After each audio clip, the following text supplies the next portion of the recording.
All right, so the look at the main thing is what we have done to this point, is we've been looking at what we call these economic barometers.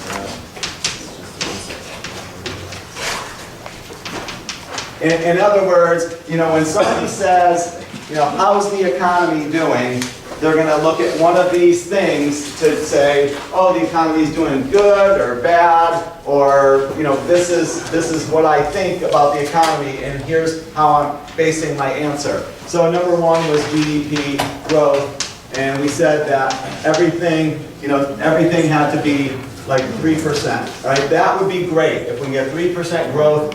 Great if it's less than 2%. Yes, I was. Okay, so first one is GDP growth. We want 3%. We know why, right? Population, technology, and productivity. Okay, and the second one we looked at was unemployment rate, and we want that to be, 5% is a good goal. Anything below that's kind of nice, and the labor market should start to tighten. Anything above that, we don't want high unemployment for many, many, many reasons, most social reasons, etc. Okay, inflation rate.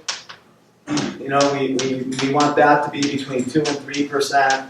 That's pretty consistent, and that's kind of built into all of our interest rates, the mortgage rates, and all that. So we know why that's important. And then the next one we did was the national debt. And hopefully we've come to the conclusion that it shouldn't wake us up at night or keep us up at night. It's just an overspending over time by the federal government. And there's really nothing we could do about it. Okay, so that's we went over that last time, and the notes, of course, are online for that. But there's other factors I think that should come into play here, and one of them is the financial markets.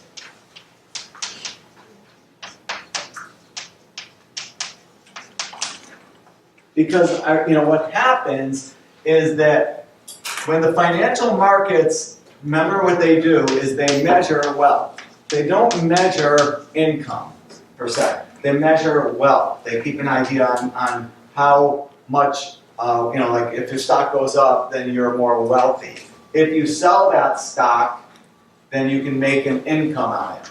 But if the stock just goes up, then you're more wealthy. Same thing would be true if you bought, if you bought a car and it, went up in value because it became an antique, or if you bought a house and it went up in value, then your wealth goes up, but your income doesn't. So the financial markets measure wealth. And the next one underneath that is that you'll see later in this course that interest rates are the key to everything, like all these things here. Interest rates are going to be, we know there's a direct relationship between inflation and interest rates, right? That's what that is over there.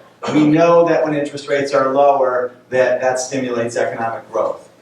And we know that when economic growth is high and people are spending money, that's good for the unemployment rate. So interest rates are very important as well. So the next two that we're going to cover are going to be these two. So today we're going to hit these financial markets and talk a little bit about it, and hopefully you guys will come out of here and you'll know more about the stock market than you currently do.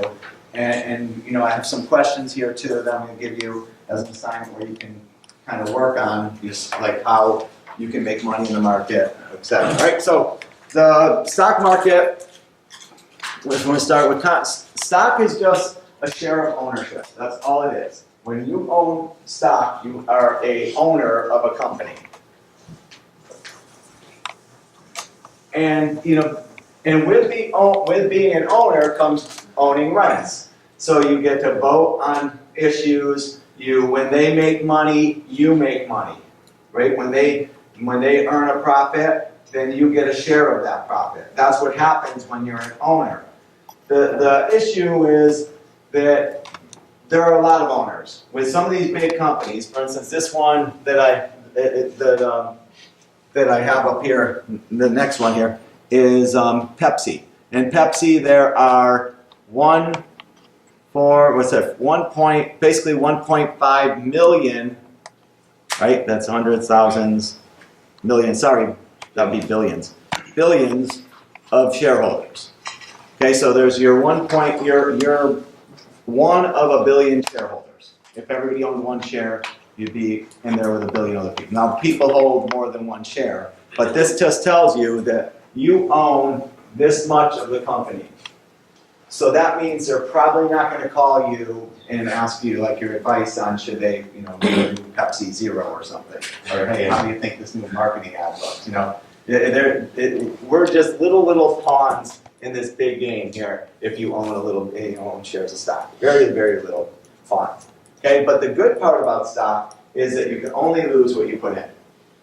That's called limited liability.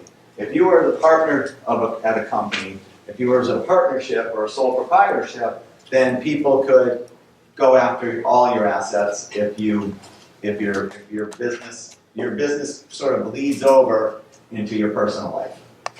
But if you're a stockholder, you can only lose what you put in if you're buying stock and you're going long on it. In other words, you're just buying stock and holding it. If you go short on a stock, or if you buy if you're buying options, or if you're going into the derivatives market, you can lose more. Or if you buy on margin, you could lose more, but that's not typical, okay? Most people do not have margin accounts. Most people just buy stock, and when things are going bad, they sell stock, okay? But you can make money on the way down. That's called shorting the stock, right? But most people don't do that, right? Because it's a little risky. Right? So what happens is, like I said, the majority of people who own stock, they just buy the stock, and let's just say you're buying a share of Apple, okay? Apple. And the share of stock is $170. That's how much a share of Apple is. Okay, so if you want to spend $170, you own one share of that stock, and now you are an owner of Apple.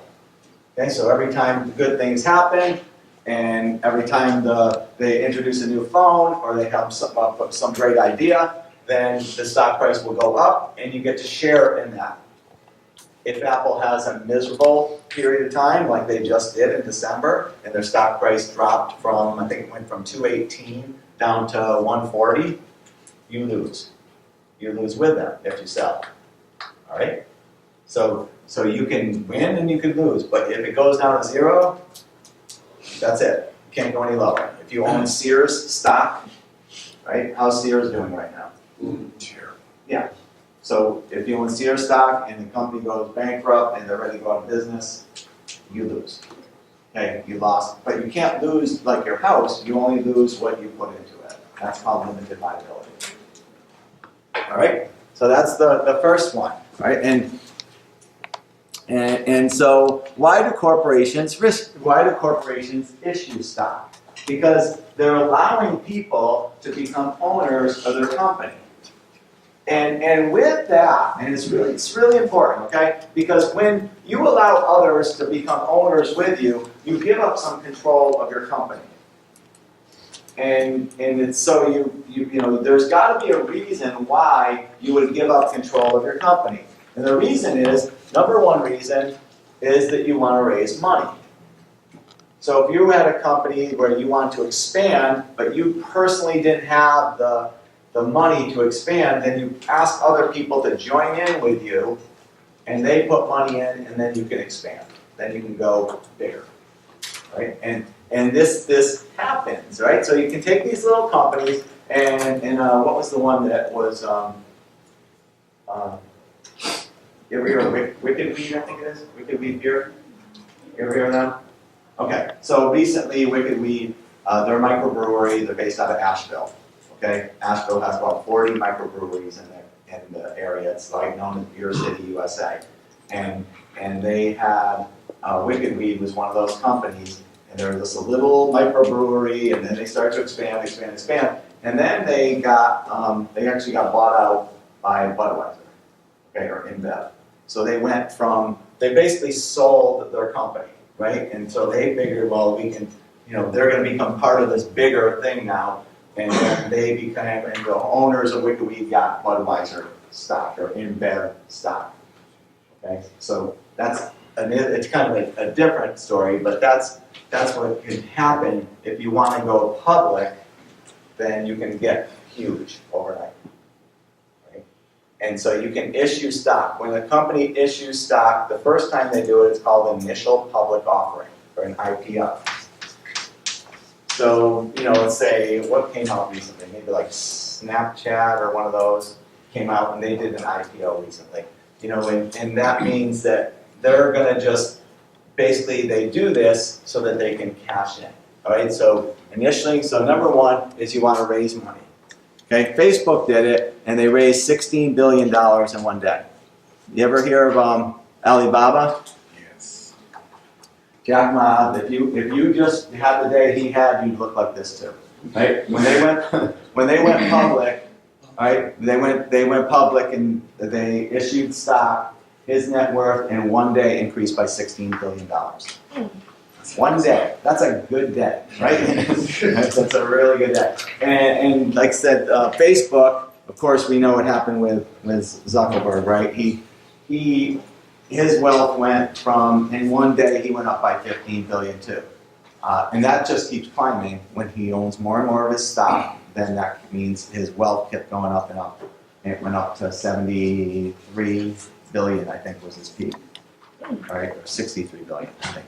He's more billions than he needs. Yeah. How much money do they have to put into it to get that much out? They could have a great idea and they may not have to put much into it at all, right? You can start a computer company, and most of these places, like the Microsofts, have started in garages. And the from our end of it, right? We look at it and go, okay, well, first of all, like why would they, why would they sell stock? And the answer is to raise money, to get wealthy, to cash in. You had a great idea. Let's cash in. Let's get everybody else to be part of this idea, and they want to be part of this idea. Chick-fil-A would be a company if they went public, a lot of people would buy their stock because a lot of people buy Chick-fil-A. They went public at one point, and then they're going to go public, and then the shareholders wanted to open on Sunday, and he wouldn't do it. Truett Cathy at the time said, no, I'm not opening on Sundays, and then he just decided not to go public. But if they did go public, that would have been overnight would have been a multi-billionaire. It still would be if whoever runs the company now, because he passed away a few years ago. Yes. So when they do that, is there a way that's like set aside so that they maintain majority ownership? What they'll do, right? The way they do it is, let's say they issue, they get 20 million shares, all right? And then they'll say, we're going to offer 10 million up to the public. And we're going to keep 10 million. You can do that. Okay. Right? So now they have all these shares, and so right now they're owning 50% of the company. Doesn't matter what happens out in the public. And if you own more than, usually some of these big companies, if you own more than 10%, then you're pretty much a majority owner. Because you have to have billions and billions of dollars to own a company. Look at the net asset value of Apple was up to $1 trillion. Amazon was up to $1 trillion. They both sunk since then. But in Microsoft's on its way to $1 trillion. So you can have just billions and billions of dollars worth of those stocks and still not be a major owner because other people have more. Okay. Still not invited to the table. Okay, so that's how they would do is they keep a share of these for themselves, and then when the market value goes up, let's say on Facebook, it came out at $25 a share. And in that one day, so let's just say Zuckerberg keeps 20, he gets his shares, right? And then the public gets these shares, right? In that one day, the first day that it came out, it went up to $60-something. Let's just say 60. So people who bought here could have sold here, and one day they made all that money. He, of course, bought here, and all his shares are now worth that. Okay? And then it really doesn't even have to put the money up because it's his company. Okay, so all these shares now become worth $60. So we can go sell them in the public and make $60 a share. So that wealth, that's how you make this incredible wealth in a short period of time. Yes. I think you just said it, but so if they're the owner of it, they don't actually have to put that money up. The par value of most stocks is $1. The market value is whatever they started out at. So they could probably buy these for $1, but they have to put something, it's usually $1. So he might have to, poor guy must have had, he probably had to put up the whole 10 million. That must have been rough. Excuse me, 10 million and you make 16 billion, I'll take that hit. Okay, so, but yeah, that's how we do it. So usually you can buy at the par value. Okay, so this is why you would do it, right? I mean, it makes sense. You can cash out. The other reason now, why would we want to get in? And this is really, really important for you guys. Okay, so just remember, if you don't remember anything else from this class, remember this. Okay, that when you put your money into something, you tend to do it. You want to, let's say you're saving for retirement. You want to buy things that are going to go up in value. So, for instance, if you put your money, and this is, I know it's a long time ago, but and look at over time, let's just go, we'll find like the 100-ish here, okay? So let's say you put $100 or $1 into bonds. In 1800, it would now be worth 16,000. If you put $1 into Treasury bills, it would now be worth $4,000. If you put $1 into gold, it would be worth $20. If you put $1 into the stock market, it would be worth 8.8 million. Kind of a big difference, right? So that's why when you hear people talk about stocks, you put it in for a long period of time, you're going to be better off than if you put it into bonds or Treasury bills, which we talked about last time. Super safe, but lower interest rates.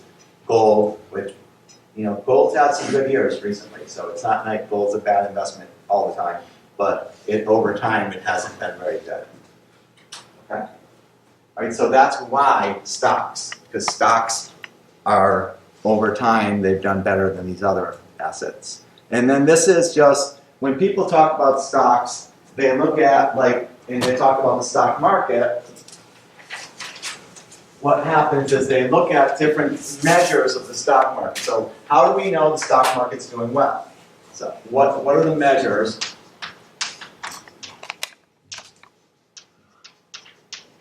of stock market success?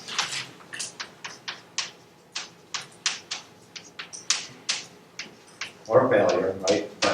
And really what we tend to look at are just a couple things. Most people look at the Dow Jones Industrial Average.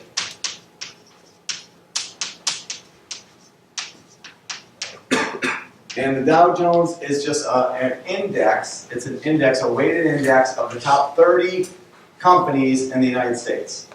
So what it does is it looks at how those 30 companies are doing, and it does this on a daily basis. And we look at that as if, well, if those 30 are doing great, then that means things are going well. So there's just a small slice, but they're called large caps because their capitalization values are really, really high. Capitalization just means your stock price times the number of shares outstanding. We test it on it. So it just lets you know how much the company's worth. So the Dow Jones Industrial Average, which looks at what are called large caps, will give you a measure of how the market's doing. And another one that's very popular is called the Standard & Poor's. And there's different ones, but the Standard & Poor's 500, it looks at the top 500 companies in the United States. So it gives you a more broad view of how the market's doing. So the S&P 500 is a very popular index because it kind of looks at how the market's doing in general. So just to kind of give you an idea, if you can't really see this really well, but in 2001, if you put your money in the stock market, S&P 500, and have an index of in other words, your stock followed the S&P 500, you would have lost 22%. And then the next year, 23%. And the next year, you would have made 20%. The next year, you would have made 20%. The next year, you would have made 4%. So it's really volatile. So it goes up and down. And in 2014, you can see here it goes, let's see if I can make this a little bigger. So in 2014, it's 13%. 2013, it's 32%. So that's really good. You know what the best investment last year was? In 2018, you could have invested in what are called large caps, small caps, international, gold, bonds. You know what the best investment was last year? Take a guess. For 2018, what would you have been better off doing? Nothing. Nothing. Cash. Cash was the number one, the highest thing you could have done last year because everything fell. S&P fell by 4%. So last year, if you didn't do anything, you won. You beat everybody, you beat all the experts who were spent the whole year looking at charts and tables, and you kept your money in the bank, you won. That's not gonna happen. But this year, we're already since January 1st, we're already up 11%. So if you kept your money in the bank, you missed a pretty big rally. Okay, so now what does that mean? So how do people look at this? They look at these things, and you can put the NASDAQ in here too, right? Which is just another computerized trading place. Okay, but they look at the percentage change in your investment. So let's kind of walk through it, okay? This is what would happen. Let's just say that you buy a share of stock, and you buy a share of Microsoft stock, okay, for $100. Right now, I think it's about 106. Okay, so this is not a bad estimate. Okay, so you bought one share. If at the end of the year, this stock goes up in price to $107, so this would be January 1st, and then this is 12/31, then you made 7% on your money. All right? And that's what we really look at is what's the rate of return on these investments.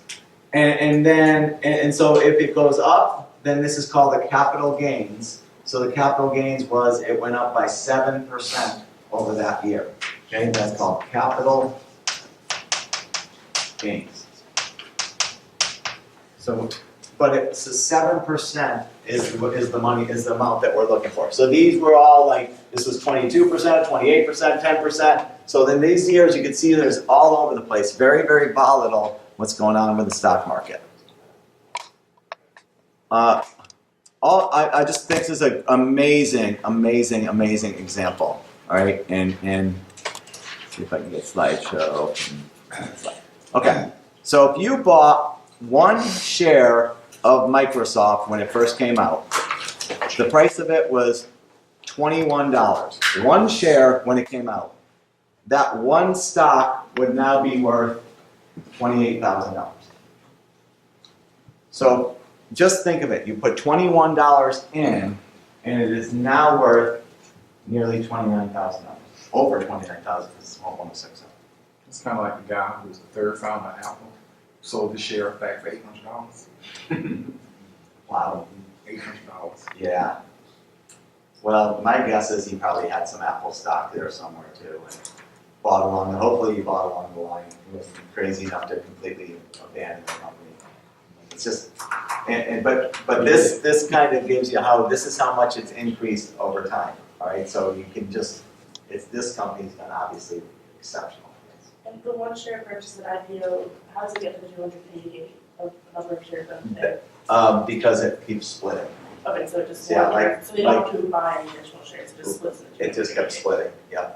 So they can split, when the price gets up really high, they split stocks. Like Apple had a 7-for-1 split a couple of years ago. They were up around $900, they divided it by 7. So for every share that a person owned, they now own 7 shares, but it was worth 1/7 of what they did. So for instance, let's just say they had $1,000 per share, and you own 1 share. And if they do a 10-for-1 split, now you own 10 shares at $100. So it's the same, right? Your market value is the same. This is still 1,000. This is 1,000. But now you have 10 shares, and then the hope is that now that they're $100 a share, more people will start buying them than would have bought them at 1,000. So these prices will start creeping back up. Okay, that's what it means to split a stock. Okay. All right. And okay, so this is, important concept too. It's called the Rule of 72. And it gives you an idea of compounding interest, and here's how it would work. And this is something that you'll be tested on. And you take the number 72 and you divide it by the interest rate, and it gives you the number of years it takes for your, it gives you a good estimate of the number of years it takes for your money to double.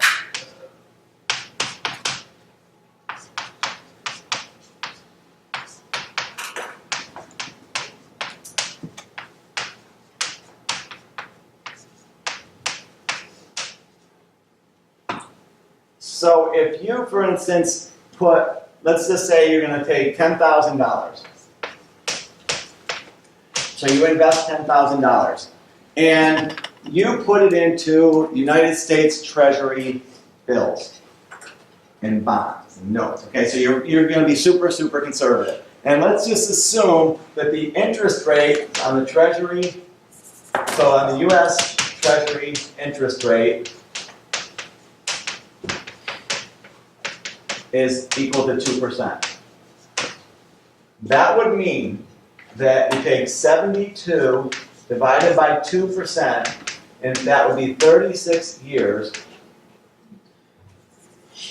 So in 36 years, your $10,000 would be worth $20,000.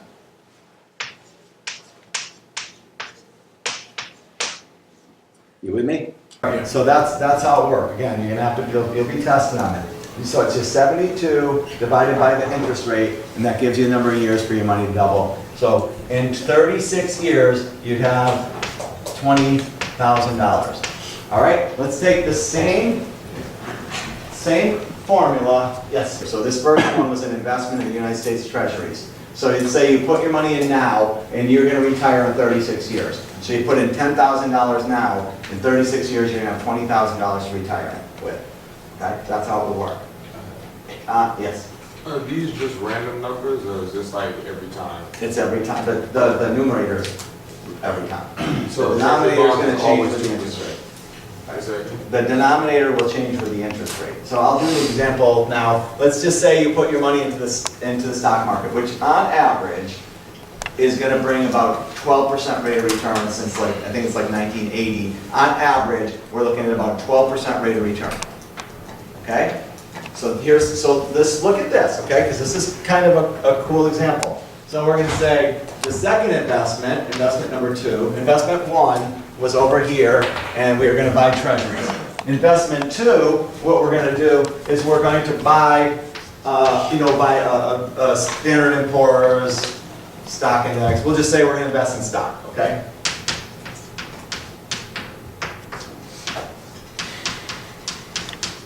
And on average, that's a 12% rate of return over time, right? So if you keep it in for a long period of time, you're going to average rate of return will be 12%. Just throwing it out there. So let's take your $10,000 again. That's our starting point, just like it was over there. And now we're going to look at the rule of 72. So that means 72 over 12 is going to equal 6, and that's the number of years it takes for money to double.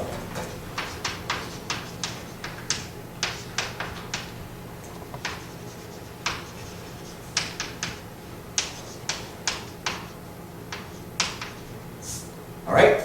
So how many years will it take for this money to become, what will happen after, how many years will it take for this money to double? 6. Okay, so 6 years we have 20,000. Okay, so that's 6 years. All right? Remember, we got to get up to 36 years compared to that one. So how many years before this 20 doubles? 6. So now we're up to 40. Right? We've only gone 12 years so far, and we're at 40. How many years in 6 years? My 40 doubles to 80. In 6 years, my 180 doubles to 160. And then my 160 goes to 320. And so how many years have I got so far? So 1, another 6, another 6. I got one more left. So we're at 640,000. So would you rather retire with 640,000 or 20? And it's really that simple, right? I mean, what you do with your money is if your interest rate is higher, your money's gonna accumulate a lot quicker because of the compound interest, because of the time value of money, you keep it in there. And so now we're looking at the difference between investing in, on average, stocks, the stock market. Not every stock, right? Because not every stock's a winner. You could have bought GoPro at $75 a share and it's down to $6, right? You know, remember those little camera things, right? You could have bought JCPenney. You could have bought Bears and Stern, which was 170 and gone, right? You could have bought a lot of companies that have done really poorly, but on average, if you're diversified and you can make this amount, then you can do really well. Okay? Is that cool? Yes. Because I got a question. So, like, is it best to just, like, buy stock when it's, like, cheap and sell it when it goes up, or just to keep it over time? Yeah, you know, that's a really good question. And a lot of people, I mean, buy quality and hold isn't a bad thing. Ideally what you do is you can't time, it's hard to time the market, right? And like I said, there's over 1,000 analysts for every single stock. And look what happened last year, right? These people are analyzing the heck out of the market. These people, that's what they do from sun up to sundown. They don't sleep, and they still would have been better off holding cash. Right? So how are you and I, who do other things in our life besides stare at screens, how are we going to time this?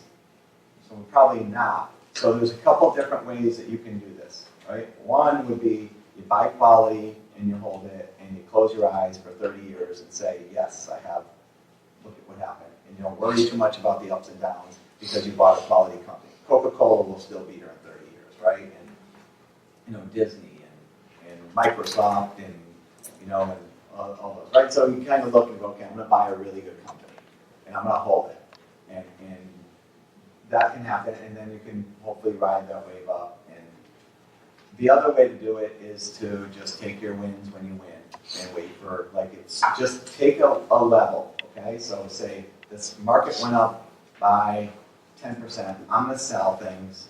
I'm going to be happy to buy 10%. And then next year I'll buy again, and I'll be happy with my 10%. It's hard to do that. It's really hard to do that. Try to buy it like I bought Apple on the way down. Right? So Apple went from 220 down to 140. So I bought it at 170, and it kept dropping. And I bought it again at 150, and it kept dropping. So I'm losing, right? I was losing money the whole way down, but I'm accumulating shares of Apple that I couldn't have afforded for $230, which was near peak. So, and I don't buy a lot because I don't have a lot of money, but at least I'm in, right? And now it's back up to like 175, so I'm okay. Right? I'm getting caught up. But that's what you should do. Right? You shouldn't sell on the way down. You should buy on the way down. But short selling, I hear people talk about Short selling.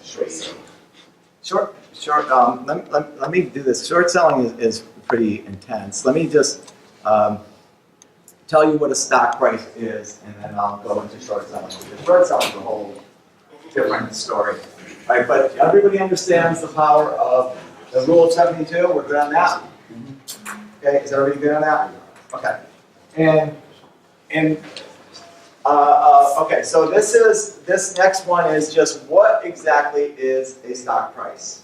And really what it is you look at, it's the future earnings of the company discounted back into today's dollars. I know that sounds like a real technical term, but what happens is you take the price of the stock, and all it really is the earnings of the company in year 0, which would be this year, plus the earnings next year, plus the earnings, I can't write, earnings the next year, and so on, as long as you think the company is going to be there for a number of years. And whenever you do earnings, you have to discount it, because remember, today, $1 for today is not the same as $1 tomorrow. So you have to discount it by whatever the inflation and interest rate is. okay? Because, so when you say earnings from this year, then this would be discounted by what's called the discount rate, and then this would be 1 plus 1, and this is, you know, kind of more than we need to get into, but my point is that the stock price is based on earnings, future earnings. And then, so as the earnings, as you get further and further away from today, those earnings mean less and less. So today's earnings have the biggest impact on stock prices. Next year's earnings have the big impact on stock prices. But when they get further and further away, what happens is this number on the bottom goes up and up and up. So it doesn't have a big impact. So stock prices are very, very, very sensitive to earnings. All right? In theory, right? So this is how it's supposed to be. Weird things, though, happen. Like Tesla has never made money. And yet Tesla has, its stock price is its market value, market capitalization of Tesla is way above Ford. Tesla produced, I think, like 70,000 cars last year, and Ford produced like 7 million. And Tesla's market value is more than Ford's. Why is that? You tell me, looking at this formula, why is that? Why would people put Tesla's value above Ford? Yeah. Because looking forward to the future with like energy, and because they're, fuel, because they're going with electronic cars instead of fuel cars, that people are more likely to use that in the future. Okay, good. Yeah, I like that. Is it the factory that they're planning on building that's going to increase their output because they're trying to lower like the amount of cost to make one while also increasing the amount? Right. Nope, and you guys are both right. Any others? Okay, if I was to explain it using this, I'd say the future earnings are really high, and Ford's future earnings are not as high. That's the only way I could explain it, is that people think in the future Tesla's going to be a very profitable company. And I believe that what they'll end up doing is if they get really big, they could always sell to somebody too. Their problem is they're more valuable than Ford, so it's not like Ford can buy them because they cost more than Ford does, right? It's like I can't buy somebody who's richer than me, right? That doesn't happen. But the point is that the future earnings have a lot to do with the present stock price, okay? And I think it's really important for you guys to look at, how do you choose a stock? And the funny thing is, I've asked my daughters on some of my biggest hits. I've asked my daughters, right? I bought Netflix at like 25, right? And then I sold it, and then I bought it again at 99, and it went up to like 300 or 400. And how do I know about Netflix? I don't watch Netflix. My kids are obsessed with it, right? So I was like, oh, I should buy stock in that.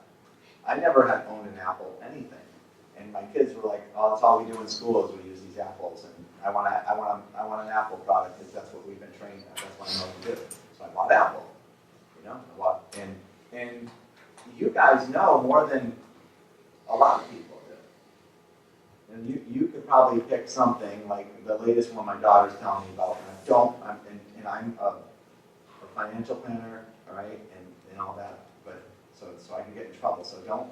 I'm just giving you stories here. Okay, don't go out and buy these things. Okay? But like the latest one she's been talking about is Adobe. She's like, Adobe's like super popular and everybody's using it. And I'm like, see, how do you know it's going to be hot in the future? And how do you know it's not cool? Like is Facebook going out? Do you think? They have 2 billion subscribers. Do you think Facebook's going to go forward really strong, or do you think they're continuing to be profitable, or are they going to get worse? Is Amazon going to keep going the way they are and take over the world? You guys know this stuff. You have a pretty good feel for it, and that's how I think you should be picking stocks. So you look first, you pick a company that you like. Netflix hasn't made money. You know what Netflix does with all the money they make? They spend it on Netflix original material. Right? Because they want because they're like, our biggest expense is buying stuff from, CBS and MGM and Disney, let's just make our own stuff, and we won't have that expense. And so that's what they've been doing. So, but the stock has done really well because people think the future earnings are going to be good.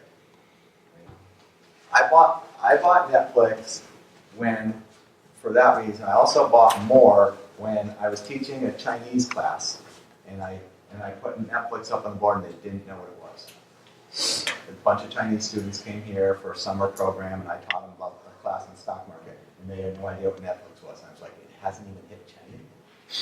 That's like, how many billions of people live there? Just think if they get as obsessed with Netflix as we are. And so I bought, with the expectation of, well, what if it does become big there? And so there's just stupid things like that, like going to Starbucks all the time and going, wow, this place might be cool, and buying that, buying stock of that. Just, it's not a bad thing to look into things that you think will do really well, and then pick that company. Do some research, because some of these companies are not the best run. But do some research and say, this might be a good one. Okay? So that's my 2 cents on that. Okay? Because you do know more than you think you do. You have more. And then, so here's just a few that, like this one, the American Eagle, Chipotle. I don't know how Chipotle's done so well. They've had so many things happen to them, with their E. coli's and it's like, and I mean, I like it and I eat there, but how many times can you recover from the same hit? Like, they've done, it's amazing. They're amazing. And Nike, Apple, NXPI is a company that one of my friends told me about. And when you do your swipe your phone over, like, to pay for things, you use your phone swipe. That NXPI they do that. That's their technology. So they've done, their stock price soared because everybody was buying their technology, and my friend got in really early. I got in late. I didn't lose, but I didn't make as much as he did. So anyway, and this last couple little things, I'll get over here and this is called systematic risk, and systematic risk means the stock market is very susceptible to systematic risk. And that means the whole thing goes together. When one thing goes up, they all go up. When one thing goes down, they seem to all go down. Not all, but it's systematic risk means that it's like a wave, and you can ride. The wave can go up, and you're on the wave. The wave goes down, you're on the way down. And it's called. We did some analysis on it before, but it was pretty, I'll give you an estimate. It's about the majority of the movements in stock are going to be because the whole market's moving. The whole thing's going up, you're going to go up. The whole thing's going down, you're going to go down. All right? Now, not necessarily at the same pace. That's called a beta. Okay, so this is important too, in a term that you'll have to know. A beta is the sensitivity of a stock. It measures the sensitivity of the stock compared to the market.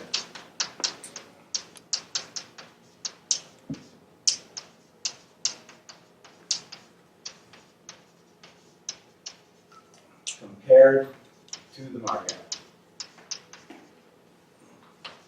All right, so I'm going to give you some examples because, again, this is just something you need to know if you're going to ever buy stock, okay? You have to know what a beta is. A beta, so let's say a beta, it's a value, it's calculated, it's on Yahoo Finance, so they already have it up there. But if the beta was equal to 1, so if it was equal to 1, then if the stock market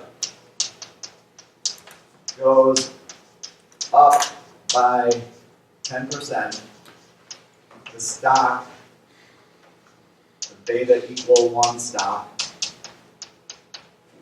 will go up by 10%. Okay? So then this means it goes with the market. If the market goes down by 10%, what will happen to the beta, the stock that has a beta 1? It goes by 10, down by 10%. If the market goes up by 12%, what happens with the beta, the stock that keeps going up? It goes up by 12%. Just goes with the market. Okay? Now, there are stocks that have a beta of like 0.5. And Walmart's a pretty good example of this. Their beta is pretty low. So a beta equals 10.5. What would that mean? So if the market goes up by 5% or 10%, market by 10%, and the beta is 0.5, then what will happen? Let's say Walmart stock will go up by how much? 5%. So why would anybody buy that?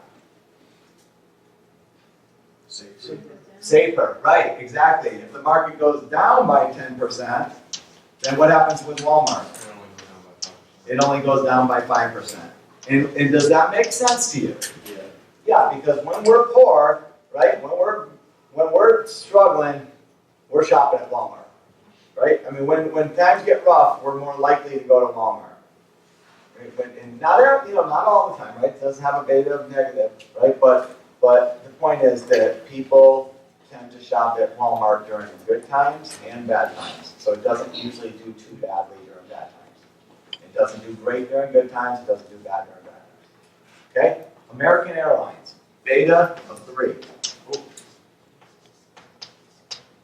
What's that mean?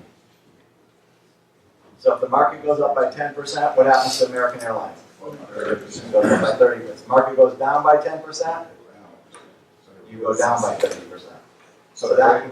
So it's pretty scary. So you got to have a big, stronger stomach in order to handle the higher betas, right? And so you want a little bit of everything in your portfolio, but you don't want everything that has the same beta. You want this would be at least my, when things go bad, at least my Walmart stock will do well, right? And I did that during the last recession. And I'm giving you the stories where I won, okay? So, but during the last recession, I noticed McDonald's was tearing down everywhere. They're tearing down billboard McDonald's everywhere. And they were just rebuilding in the same place. They did it here, they did here. They did 3 places in Rock Hill. And I was like, this is crazy. Oh. And I got it. I thought construction costs are really low. So they were redoing this at the right time. And as soon as they rebuilt, they're rebuilding and putting these really nice McDonald's up during a time where nobody had any money to spend. So McDonald's stock did fabulous in the last recession. They had it would be a negative beta, right? It would be the market was going down, McDonald's stock was going up. And it makes sense, right?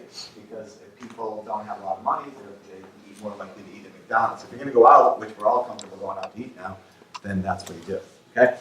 All right, and just unsystematic risk is when it's company specific. So this would be a JCPenney, a Sears, some company, a BlackBerry. These companies that they have something going on, and their product isn't keeping up with the times. Kodak. These companies that have done were great companies. General Electric, great companies.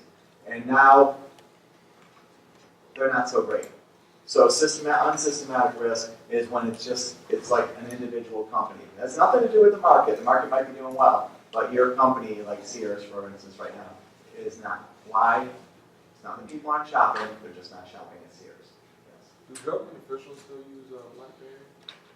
I don't know if they do. I don't know. I know that. I don't know what the federal government, state people. I know the local people here do iPhones. Yeah, and Verizon. So that's what they do.